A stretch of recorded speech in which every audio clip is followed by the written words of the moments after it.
जोहार तिसिंग सदर विधानसभा रिया जिकपानी प्रकरण अंतर्गत माटागुटू हाथुरिया संजू बुड़ियोलिए फार्म हाउस बांदारे मुख्यमंत्री राज्य योजना अंतर्गत मोती पालन यूनिट रिया उद्घाटन होबायना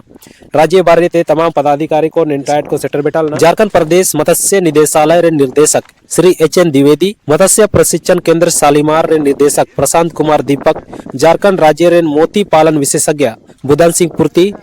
डीएफओ वेस्ट सिंहभूम नवीन कुमार समेत कई गणमान्यों को उपस्थिति रहे मोती पालन रे यूनिट उद्घाटन होबायना दूर दराजे ते पश्चिमी सिंहभूम रे किसान को निंटायट को बेटाव जुलना निन रिया चिकन लापा हुआ चिलके सैकड़ों लाखों रुपये निनते कमाया मेंतिया जानकारी को उमटकुआ नेन मोती पालन यूनिट रे उद्घाटन होबायने ते आयर पा प्रशिक्षणों से सेना जोहार ने समय अब माटागुटू हाथुरे मिना अबुए मोती पालन मोती को अब होते तो सुंटी बु मिता को neko को आसुल को aling kaling adan te kina chine ko asulwa enren ge Jharkhand rain विशेषज्ञ तिसिंग अबुलो मिना ये बुधन सिंह पूर्ति साहेब तकिन साहेब सभी को तारते मस्कल निजरे जोहार लादारा जोहार जोहार जोहार neko asul ko mente aling पहली बार ली चिर गेले तना एंड ये असुलुआ को एंड दो ना चिने मैंने अबु जो कन को बांधा करे को नामो आको एन सुंटी कोगे नेकोरे कैल्शियम कार्बोनेट 95% में ना एने ते नेकवा जो ये प्रोटीन में ना वो एक क्रिस्टल की तरह हार्ड हो बाई हुआ ए अबु जो बांधर नोकन सुंटी को इनको के बाई बाल्बू में तक अबु जो बारिये चौका आता ही हुए लेफ्ट राइट बारिये चौका आता ही हुए इन करे गेंडा करे दो का के ए एंडे तो नेको अबु झारखंड रे 2-3 प्रजाति में ना को जो अच्छा क्वालिटी रेन मोती नेनेते बाई हुआ निनार या शुरुआती खर्चा को चिल के टाइने सबिल को आसुल दई को ओडो ने औसतन चिल के नाला दई हुआ नेन ये सबिन को असूल दई को neko दारे तायु जीव को बारे रे जो को जीवन शैली जो को समझाते दरकार एनेते एंड वाटर मैनेजमेंट सिस्टम पानी वो क्या चीज़ है H2O के बारे में भी थोड़ा बहुत जानकारी रखने से इसको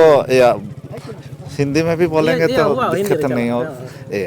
तो उससे ये दिक्कत नहीं होगा इसमें आपको वाटर मैनेजमेंट सिस्टम थोड़ा समझना होगा इनकी जीवन शैली थोड़ा समझना होगा उसके बाद नाइट्रोजन चक्र ये सब का मल मूत्र या गंदगी जो गिरता है नीचे तो वो सतह पे गिरने के बाद अमोनिया बनता कैसे अमोनिया फिर आगे किस तरह से डेवलप करते जाता है तो जलीय जीवों को थोड़ा सा दिक्कत होती है ना तो इसका जानकारी थोड़ा लेकर के ही मोती का कहते हैं ट्रेनिंग अभी मैंने देखा इंतारनियल के क्वाची जाली लिखन आ वो असल तक को मतलब इनको केज हाँ एंड तो अच्छा नेना विस्तार ते लिंका जीएफिया तो एन अब जो शुंठी जो ये जो मसल्स है फ्रेश वाटर में रहने वाला मीठा पानी में रहने वाले को हम कहते हैं मसल्स और समुद्र में जो पाया जाता है वो वेस्टर है तो उनकी जीवन शैली अलग है इनकी जीवन शैली अलग है इनका थोड़ा सा चिकित्सा की जरूरत है उसके अंदर में एक न्यूक्लियस जो है डालते हैं यानी कि मोती कैसे बनता है इस बारे में थोड़ा सा विस्तार बता देंगे ताकि आपके दर्शकों को समझ में आ जाए कि हाँ एक्चुअली मोती बनता कैसा है किस तरह से है और हम इस पर कहती कर सकते हैं क्या इसका संभव है क्या तो हाँ संभव है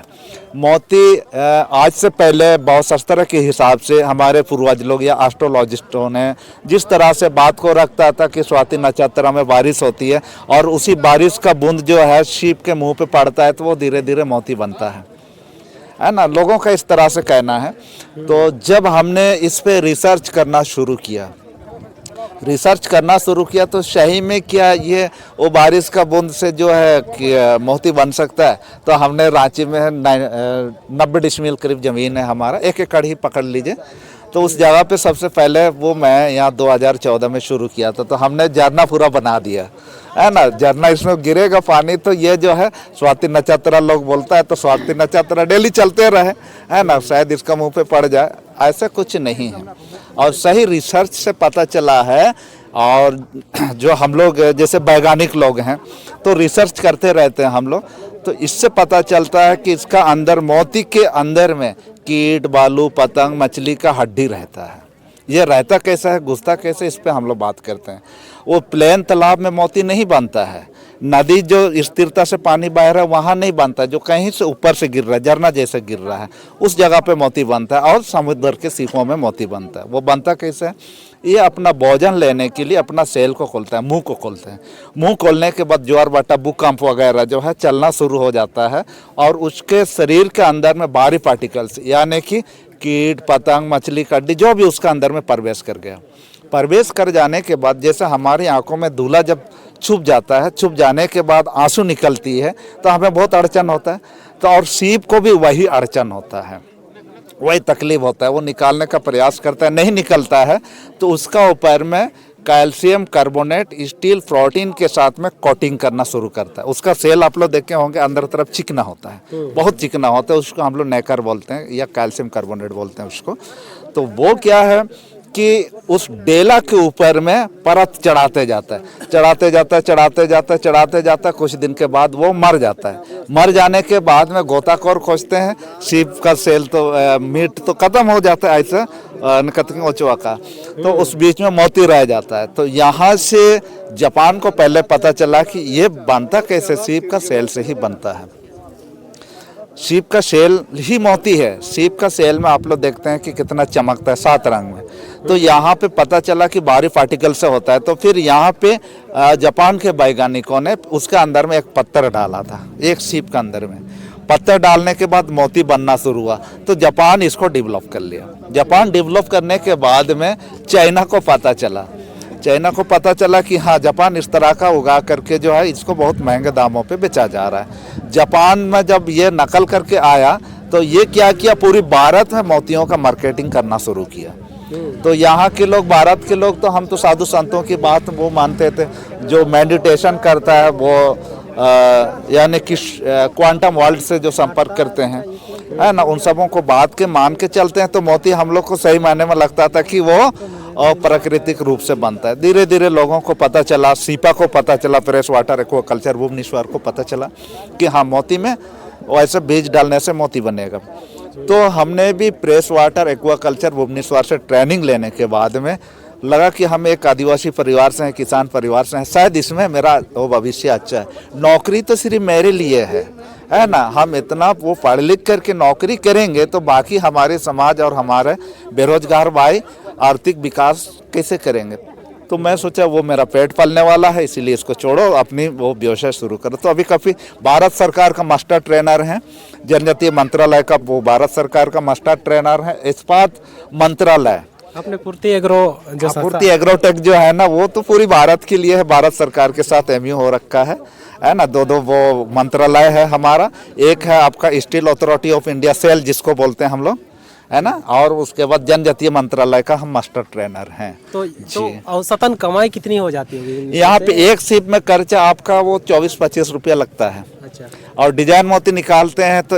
दो तरफ 2 मोती निकालते हैं डिजाइन मोती में, उसकी 300 रुपए तक बाजार में वो बेचा जा सकता है। तो ये बाजार नॉर्मली अपने से बेचना पड़ेगा कि कोई एक अभी ऐसा है कि जनजातीय मंत्रालय में एक ट्राइफेड है, ठीक है, वो एक ब्रांच बनाया है, वो आदिवासियों के लिए ही वो मार्केट को डेवलप किया गया है। तो आप वहाँ जाकर के इसको बेच सकते हैं। और अभी तो ऑनलाइन पोर्टल भी है ना, ऑनलाइन पोर्टल आपका इंडिया मार्ट सबसे बड़ा बायर्स है। अभी पूर्ति एग्रोटेक भी अपना ई-कॉमर्स को लॉन्च किया है, पूर्ति एग्रोटेक। यहाँ पे सर शुरुआत हुई है, तो आपकी क्या विजन है चिल्के विजन में ना अब आतो दिसुम रेन को चिल्के नेन रे बढ़ाओ को प्रचार ये यहाँ पे शुरू करने के पीछे हमारा रीजन तो हम तो है एक किसी जगह के, है ना, और हमारे लोगों के पास में जगह जमीन और इसकी कमी नहीं है, तालाब भी बहुत है, हम अमीर बहुत हैं, अपनी कर्म से गरीब हैं। सोचा कि हमने जागरूक अगर कराया जाए, हर किसी के पास 5 डिसमिल तो जमीन है। हम लोग तो छत के ऊपर में भी काम कर रहे हैं, राज्य में कोई छत का ऊपर में काम कर रहे, कोई एक्वेरियम में कर रहा है ना, उससे अपना वो जीवन परिवर्तन कर रहा है। जिनके पास में 1 एकड़ जमीन है वो तो अमीर है ना। उसको जानकारी के अभाव के कारण हम अपने लोगों को सही जानकारी देने के मकसद से ही यहाँ पे हम काम कर रहे हैं। और पश्चिम सिंहभूम को